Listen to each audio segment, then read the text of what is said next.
李长寿正色道：天外有天，人外有人，最上面还有超凡脱俗的存在。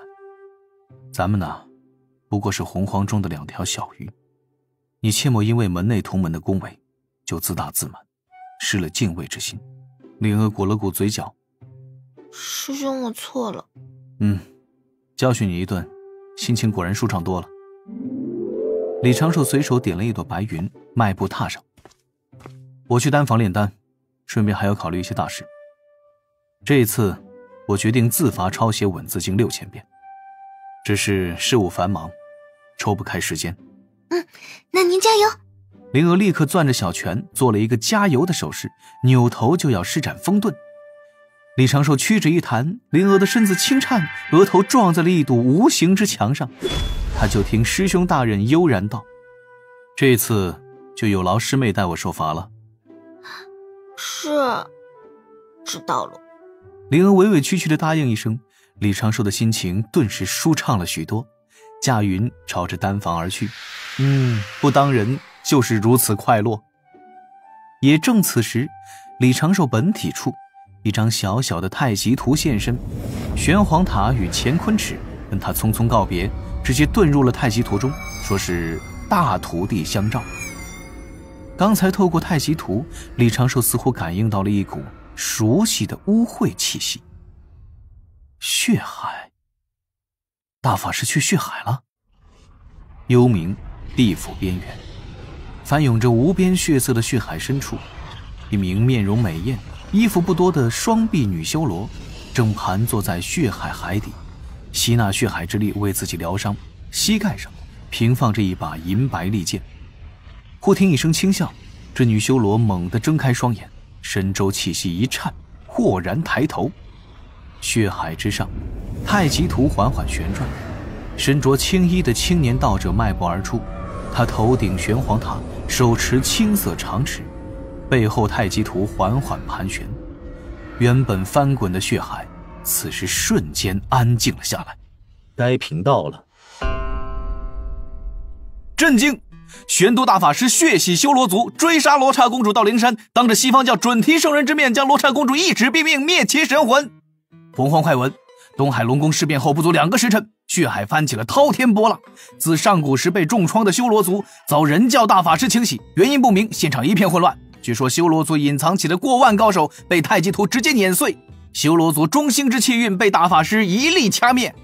解密资料，昔日血海冥河老祖的元图剑竟是这般落入了西方教之手。李长寿刚写好奏折，还没有来得及去凌霄宝殿请罪上奏，东木公就派人送来了几个振奋人心的消息。大法师这么猛的吗？一个人去挑了血海？初听到这个消息的时候，李长寿确实是颇感震动。他还以为大法师在东海被人戳了一剑，觉得丢了面皮，就回兜率宫睡觉修行去了呢。没想到大法师竟然直接去了幽冥血海，将那持有元图剑的高手追杀去了灵山。追杀去了灵山？李长寿敏锐地捕捉到了重点。凭借我对大法师的了解，这该不会是大法师故意放罗刹女去灵山，当着西方教圣人到弟子的面直接打杀了吧？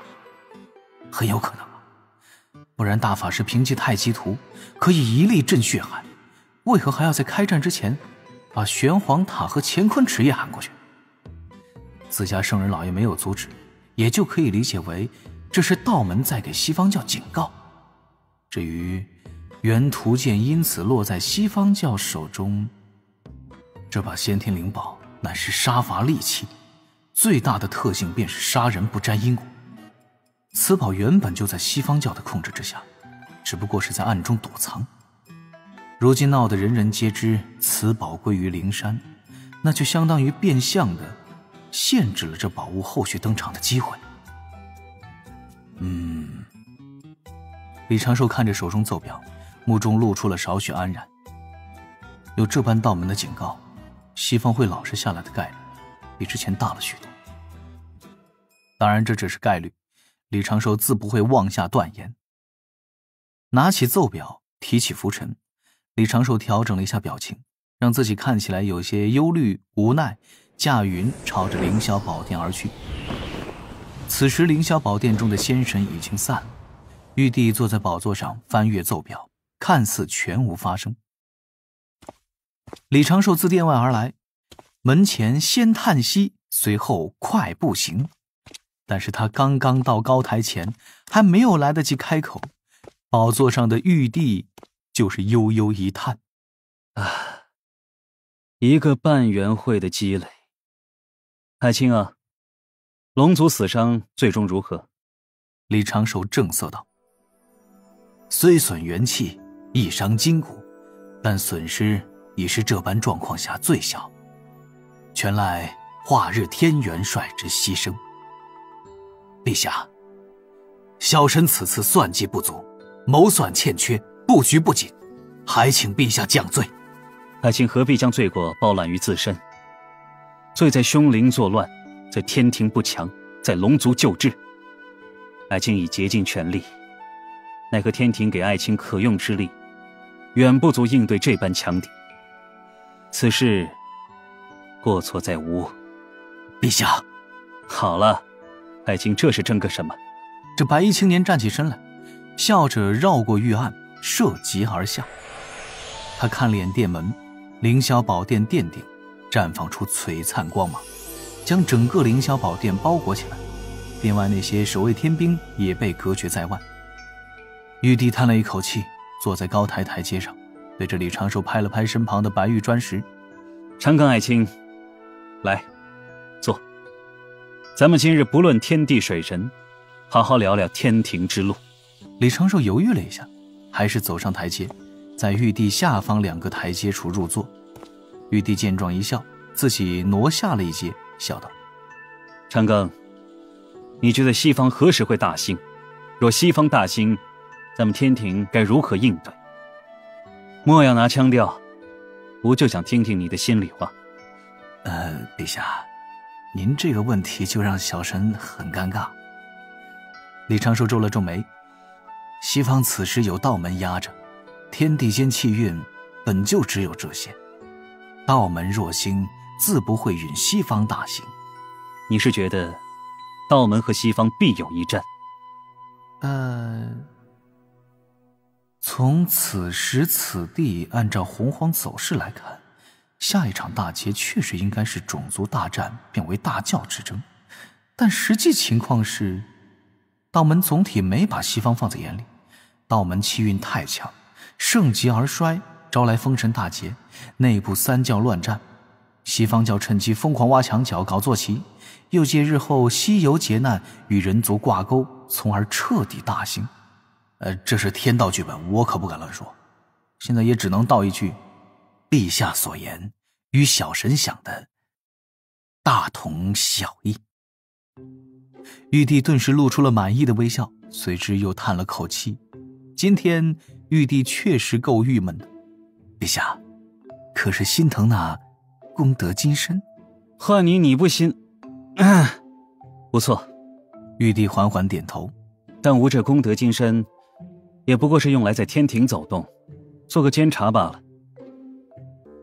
李长寿从袖口摸出了一只宝囊。陛下，小神给您准备了一点小玩意儿。哦。玉帝顿时来了兴致，将这宝囊打开，发现其内是一颗大号的丹药，这丹药之上蕴含着5行阴阳之力。在这颗丹药后，还有一张尺长的纸人。李长寿笑道：这是小神所用化身中品质最高的一只，特献于陛下。玉帝将宝囊推了回来，随后抬手对着前方点出了一束金光，笑道：爱卿请看。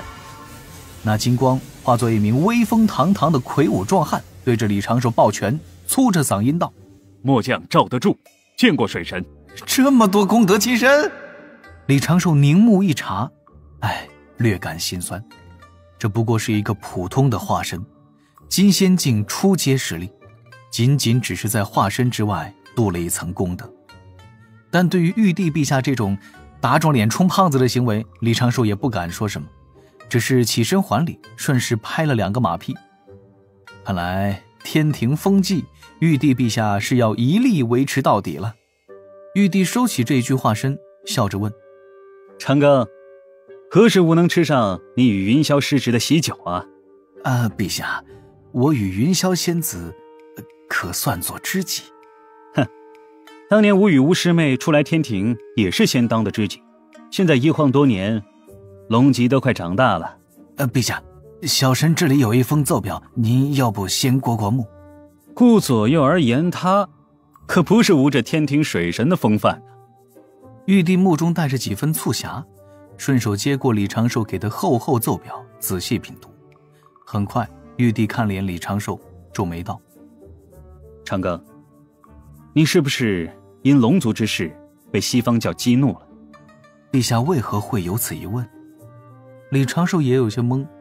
玉帝拿着奏表笑道：看看你写的这些100年内扩天兵100万6步规划，地府阴司轮回对天地之权的重要性浅析，地府的收编规划及后续地府整顿改革方案出版，收编3000世界大炼器士6册。长庚，你这是要一力在数百年之内将天庭实力拉上一个新台阶。在有之前，你让木工禀告龙族之事时，刻意忽略掉西方教，只提那些作乱的凶灵。原本吾还以为你有太多忌惮，不想招惹圣人，没想到你是憋了一口气，想先除西方教一双手臂。李长寿起身做了一个道揖，正色道：小神奏表所言，实愿天庭早日强盛，不再受今日之屈辱，绝无私心报复。长庚莫急，吾不过是觉得这奏表写得太好，忍不住调侃你2句。此奏表所言，其实在你当年12册中已大概提过，也是吾这些年一直在思索之事。咱们今日就谈这奏表，回来坐下。是。李长寿老老实实地坐回原本的位置。玉帝将奏表拉开，沉吟几声，与李长寿开始逐条逐句的商议。李长寿也是暗中捏了一把汗。赵德柱，还好我此前写奏表的时候没有刻意追求押韵和好看，搞一些难解释的语句上去。很快，这被阵法包裹的凌霄宝殿总体安静了下来，只有一对不断交谈商议，偶尔说笑的嗓音流转。次日凌晨，小琼峰，李长寿走出丹房，在朝阳中伸了个懒腰，神态有些疲倦。跟玉帝陛下促膝长谈，将天庭之后第一个500年规划当场完善，李长寿也是着实耗费了一波心力。天庭权臣不好当啊。先是扫过棋牌室，轻松看透棋牌室内的情形。眼前这一幕竟如此的似曾相识。2楼房中，酒壶横放，蜜饯乱扔，灵儿倚着床榻边闭目小憩，有秦玄雅醉酒不醒，与九九一同躺在床榻上。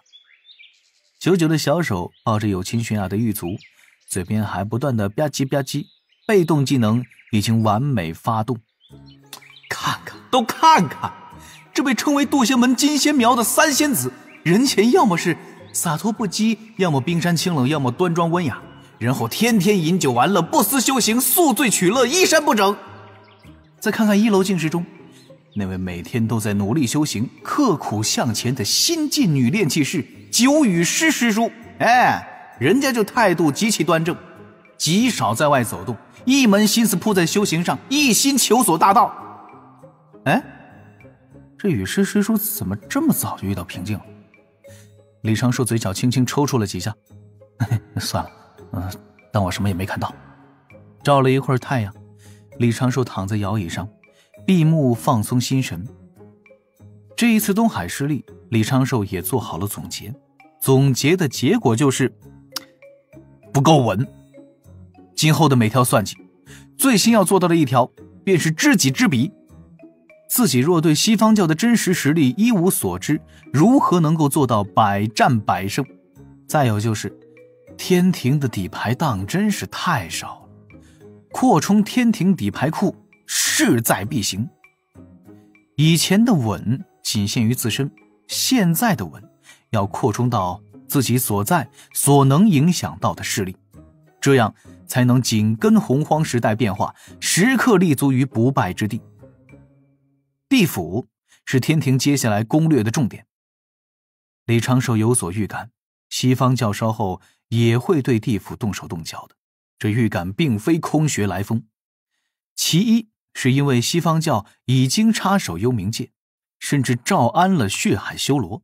其二，李长寿上辈子听过佛国的概念，而想要在3000世界中建造佛国，影响六道轮回是最便捷之法，将信众汇聚降生于一地。这有可能也是西方教的一个长远规划，借此大搞香火功德。其三，天地间如今能谋算的资源其实就这么多，龙族地府得之则可大兴。现在龙族已经归天庭，天庭也借这次龙族变故极大缩短了消化龙族势力的周期，接下来数百年，天庭实力会迎来飞速增长。如今3界还有功德可捞，气运可夺的，那就是地府。那位策划了这次东海发难计划的西方教高人，很可能早已经将目光放到了地府阴司。李长寿此刻早已经没有了半点轻视之心，已不觉得地府编入天庭之下是水到就可渠成之事，还是要仔细算计，一步步谋划。他明日便会让指道人动身前往北去泸州，调查巫族近况。文静。李长寿精神一振，又带上几分疑心，指道人在海神庙内堂现身，对着房梁一点，让此地得太极图庇护。那只自前殿飞来的血纹，顺势化作了曲线妖娆的文静道人，还是身着他最爱的血色纱衣，但内襟更为保守了一些。这一点细节倒是让李长寿颇感欣慰。